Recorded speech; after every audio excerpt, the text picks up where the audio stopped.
تو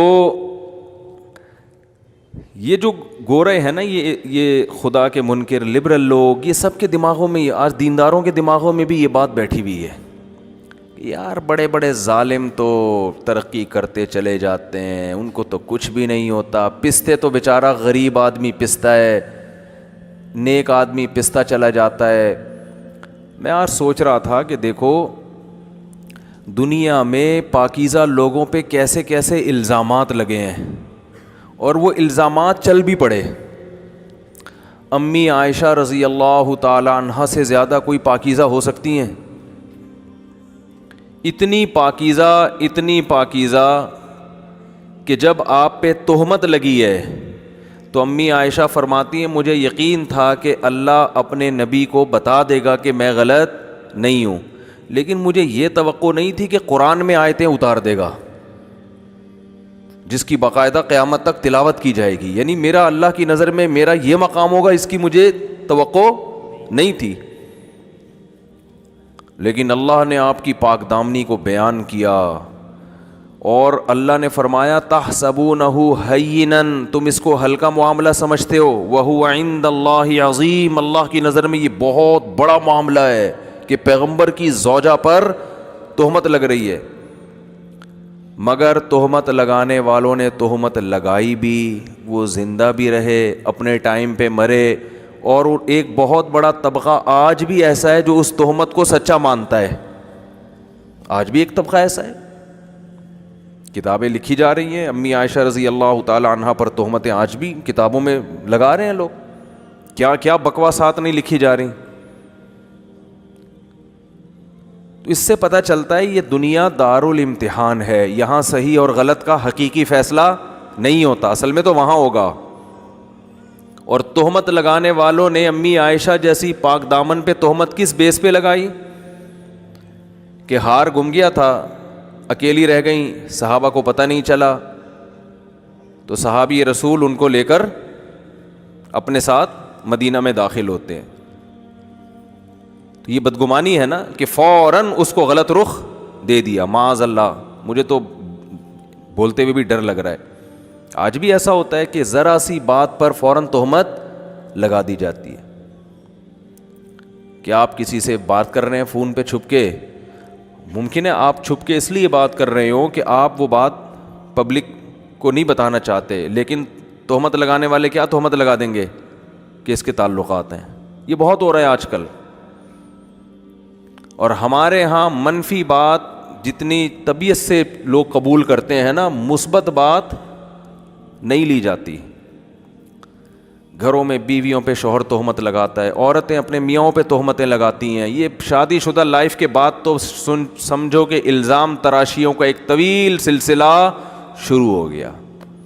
کہیں اس کو ذرا سا کچھ مل جائے نا، ایک شوہر جو تھا وہ فون آیا تو فوراً بھاگا، وہ کہیں الگ سنتا ہے سننے کے لیے، اس کو پتا تھا یار بیگم نے اگر یہ دیکھ لیا نمبر تو مجھ سے 10 سوال پوچھے گی، 10 سوال کے جواب دوں گا، پھر پھڈا ہوگا، تو اس سے بہتر ہے میں الگ۔ حالانکہ وہ آدمی کا فون تھا، میرے پاس یہ کیس آتے ہیں نا۔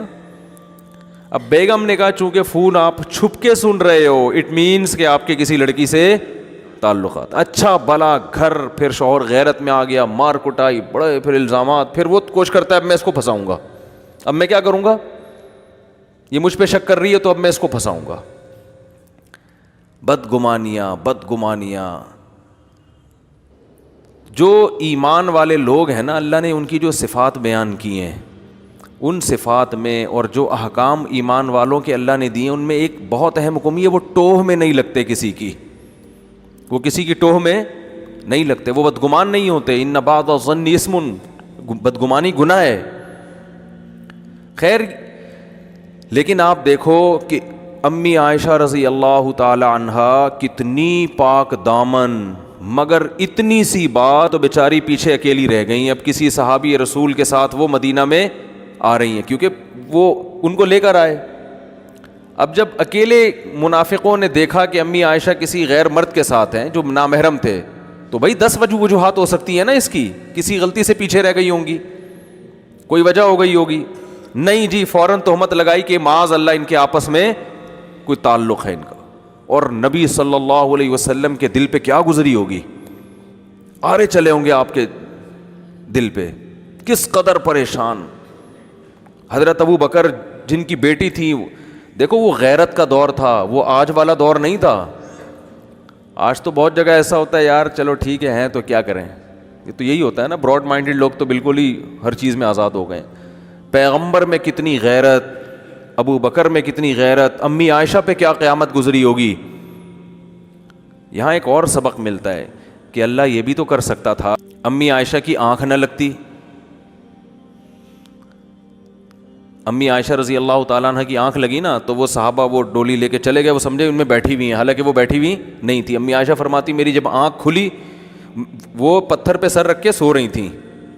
اتنے میں صحابی رسول آئے تو وہ ان کی امی عائشہ کے چہرے پہ نظر پڑی تو وہ فرماتی ہیں کہ جب تک پردے کی آیتیں نازل نہیں ہوئی تھیں تو وہ مجھے پہلے دیکھ چکے تھے، اس لیے مجھے پہچانتے تھے. جب پردے کی آیتیں نازل ہوئیں تو امہات المومنین نے اپنا چہرہ چھپانا شروع کر دیا، تو وہ اس لیے پہچان گئے کہ وہ پہلے دیکھ چکے تھے امی عائشہ کو جب پردے کی آیتیں نازل نہیں ہوئی تھیں. یعنی بتا دیا کہ جب آیتیں نازل ہوئیں تو پھر مجھے کوئی نہیں پہچان سکتا تھا اس کے بعد.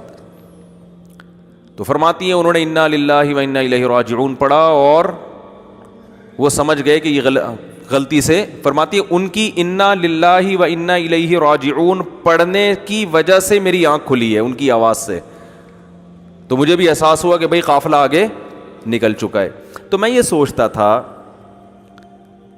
کہ اللہ تعالیٰ یہ بھی تو کر سکتے تھے کہ یہ واقعہ ہوتا ہی نہیں تاکہ کسی کو بدگمانی کا موقع ملتا ہی نہیں. بھئی یہ کیا اللہ کے ہاتھ میں سب کچھ ہے نا. اسی سے ملتا جلتا ایک اور واقعہ، دونوں کو مرج کر کے پھر بات سمجھ میں آئے گی جو سمجھانا چاہ رہا ہوں. موسیٰ علیہ السلام جب جوان ہوئے، جوانی کی دہلیز پہ قدم رکھا، فرعون کے محل میں پل کے بڑے ہوئے ہیں.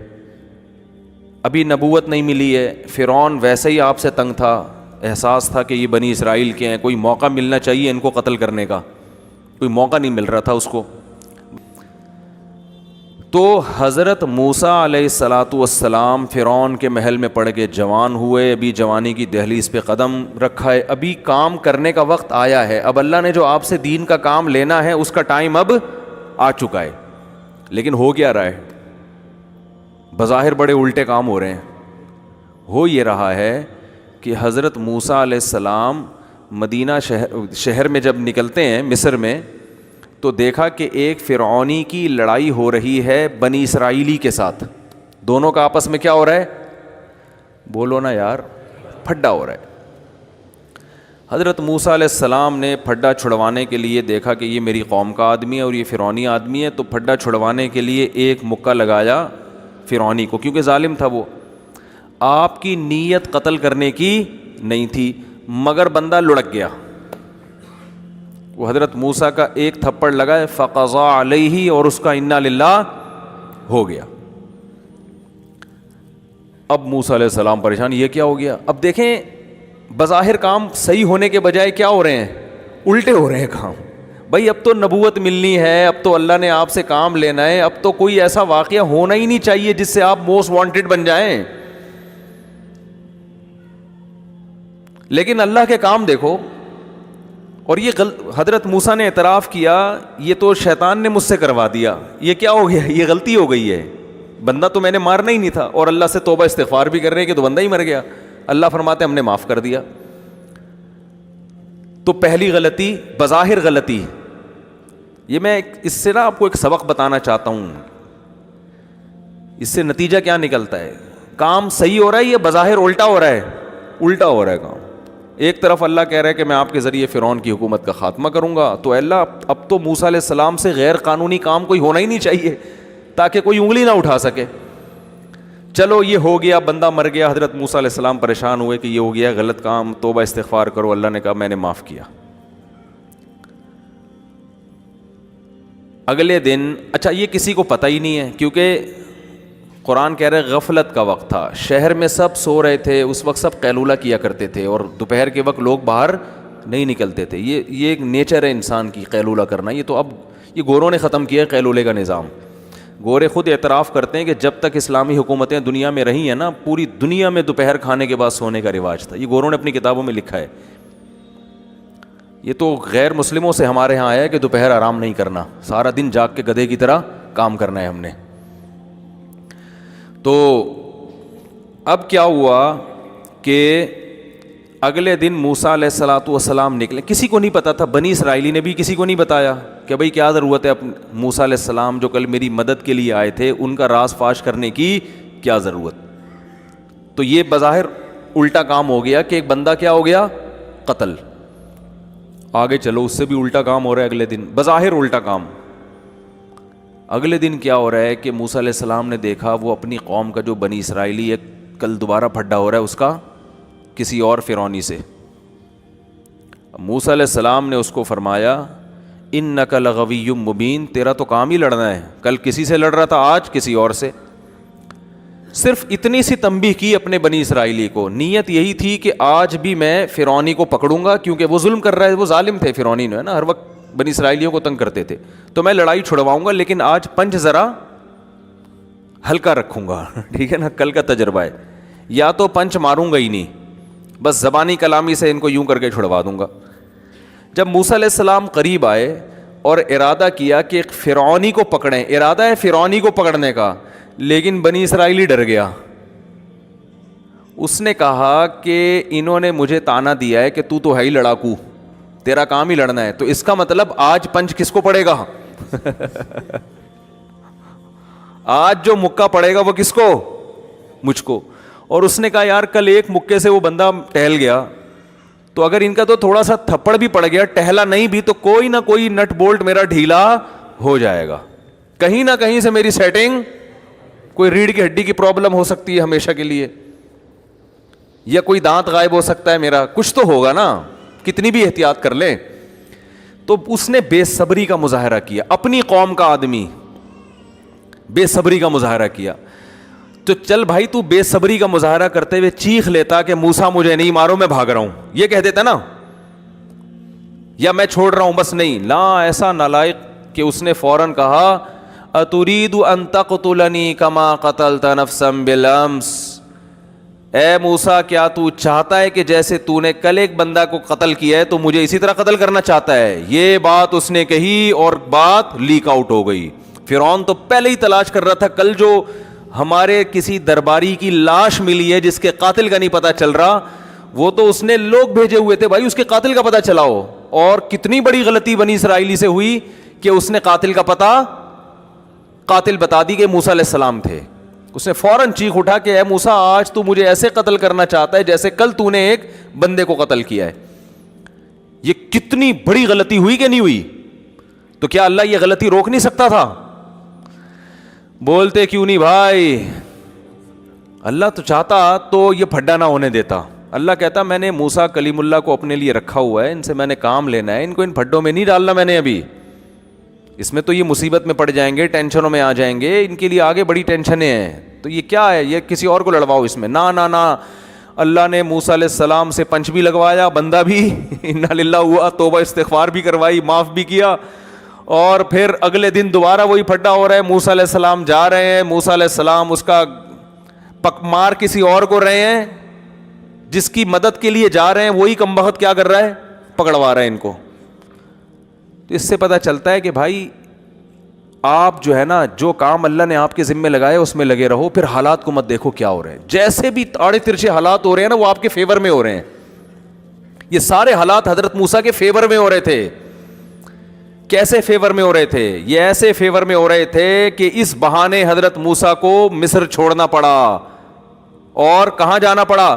مدین, ورنہ اپنا ملک چھوڑنا آسان نہیں ہوتا. اب آسان ہو گیا کہ بھائی نہیں جاؤں گا تو قتل کر دیا جاؤں گا. اور اللہ حضرت موسیٰ علیہ السلام کو 10 سال کے لیے فرعون کی ٹینشن سے آزاد کرنا چاہتا تھا, آپ کی شادی کرانا چاہتا تھا کہ آپ یہاں سے جاؤ اور مدین میں جاؤ, وہاں نیک لوگ ہیں, ان کی نیک بیٹیاں ہیں, اچھے گھرانے میں آپ کی اس بہانے کیا ہو جائے گی, شادی ہو جائے گی آپ کی اس بہانے. 10 سال بکریاں چراؤ گے آپ, ورنہ کون جاتا ہے بھائی, بکریاں چرانے سے بھی آپ کی ٹریننگ ہوگی اور آپ کو ایک اچھا خاندان مل جائے گا. باقی یہ جو فرعون کا مسئلہ ہے یہ میں دیکھ لوں گا اس کو. اللہ حضرت موسیٰ کو بتا نہیں رہے, لیکن اللہ نے یہ فیصلے کیے ہوئے ہیں سارے. تو یہ غلطیوں پہ غلطیاں ہو رہی ہیں, لیکن یہ غلطیاں نہیں ہو رہی, یہ اصل میں یہ صحیح ہو رہا ہے سب کچھ. تو حضرت موسیٰ علیہ السلام جا رہے ہیں, پھر 10 سال کے بعد اپنی زوجہ کو لے کر واپس آ رہے ہیں. پھر اللہ نے نبوت عطا فرمائی اور فرمایا کہ جاؤ فرعون کے پاس. حضرت موسیٰ نے سب سے پہلے اشکال یہی کیا, میں نے تو نفس بندے کو قتل کیا, میں تو موسٹ وانٹیڈ ہوں, جس حکومت کا میں موسٹ وانٹیڈ ہوں اسی حکومت کے پاس اے اللہ تو مجھے کہہ رہا ہے اسی فرعون کے بہل میں جا کے میں بات چیت کروں اس سے. تو اللہ نے کیا فرمایا, اذهبا اننی معکما, آپ اور ہارون جاؤ, کلا ایسا نہیں ہو سکتا, فرعون آپ کا کچھ بھی نہیں بگاڑ سکتا, میں آپ دونوں کے ساتھ ہوں. تو اس سے بھائی یہ پتہ چلتا ہے, امی عائشہ رضی اللہ تعالیٰ عنہ کا بھی دیکھ لو کہ اللہ چاہتا تو نہ یہ آپ کی آنکھ لگتی, اللہ چاہتا تو نہ اس طرح سے کسی کو تہمت لگانے کا کوئی موقع ملتا, مگر یہ ہونے دیا. قیامت تک آنے والے انسانوں کو سبق, بہت سارے اسباق ملے اس واقعے میں. اللہ نے فرمایا تم اس کو اپنے حق میں غلط سمجھتے ہو, امی عائشہ کا جو واقعہ ہوا تھا, لیکن اللہ کی نظر میں یہ تمہارے لیے کیا ہے, بہتر ہے. اس سے منافقین تمہارے سامنے آ گئے, مخلص لوگ تمہارے سامنے آ گئے, اور ایک اصول سامنے آ گیا کہ جو نیگیٹو سوچ رکھنے والے لوگ ہیں وہ قافیے ملا کے, قرائن ملا کے اور صغرے کبرے ملا کر کسی پر کچھ بھی الزام لگا سکتے ہیں. وہ اس دنیا میں سب کچھ ہو سکتا ہے. یہ جو لوگ کہتے ہیں نا پاک دامن اور نیک لوگوں پہ الزام نہیں لگتے, یہ غلط ہے. بڑے بڑے پاکیزہ لوگوں پہ الزام لگتے بھی ہیں اور وہ الزام پنپتے بھی ہیں, چل بھی جاتے ہیں, لوگ ان کو برا سمجھنا بھی شروع کر دیتے ہیں, ایسا بھی ہوتا ہے. اور ہر ایک کی برات کا اللہ اعلان بھی نہیں کرتا. یہ تو امی عائشہ کی برات کا اللہ نے اعلان کیا, ہر ایک کی برات کا تھوڑی اعلان ہوگا. اصل تو آخرت ہے, قیامت ہے, جہاں اعلانات ہوں گے, جہاں پتہ چلے گا کہ یوم تبلی السرائر, جس دن سینوں کے راز کھولے جائیں گے. یہ تو آخرت میں پتہ چلے گا. تو اللہ کا معاملہ اپنے بندوں کے ساتھ ایسا ہے کہ ہمیں اللہ نے بتا دیا کہ تم جیسا میں کہہ رہا ہوں ویسا کرو, اور پھر زمین کے نقشوں کو مت دیکھو کہ حالات کس طرف جا رہے ہیں, صحیح ہو رہا ہے تمہارے حق میں, یہ غلط ہو رہا ہے. غلط ہونا بھی صحیح ہے, اور اگر اللہ کی مان کے نہیں چل رہے تو صحیح ہونا بھی کیا ہے, غلط ہے. وہ پھر صحیح بھی غلط. فرعون کے ساتھ سب کچھ صحیح ہو رہا تھا, فرعون کے ساتھ سب کچھ کیا ہو رہا تھا, بولو نا. فرعون کو اتنا خوش ہوا ہوگا جب پتہ چلا ہوگا یہ قاتل موسیٰ علیہ السلام ہے. فرعون نے کہا اب تو مجھے پکڑنے کا موقع مل گیا, میں تو چاہ رہا تھا کوئی کیس بنے ان کے اوپر. لیکن فرعون کو نہیں پتا تھا کہ یہ جو آج تو خوش ہو رہا ہے نا, یہ تیری خوشی بہت جلد اس کا مزہ کرکرا ہونے والا ہے. صحیح ہے. یہ اللہ موسیٰ علیہ السلام کو مصر سے نکالنا چاہتے ہیں, اور نکال کے پیغمبر بنا کے یہاں لے کر آئیں گے. نکلنے کا اور بظاہر کوئی سبب نہیں تھا. اللہ نے زمین کو اسباب کے ساتھ جوڑا ہوا ہے نا, دنیا کو کوئی نہ کوئی سبب ہوتا ہے کسی چیز کا, تو کام آگے اس پر ہوتے ہیں.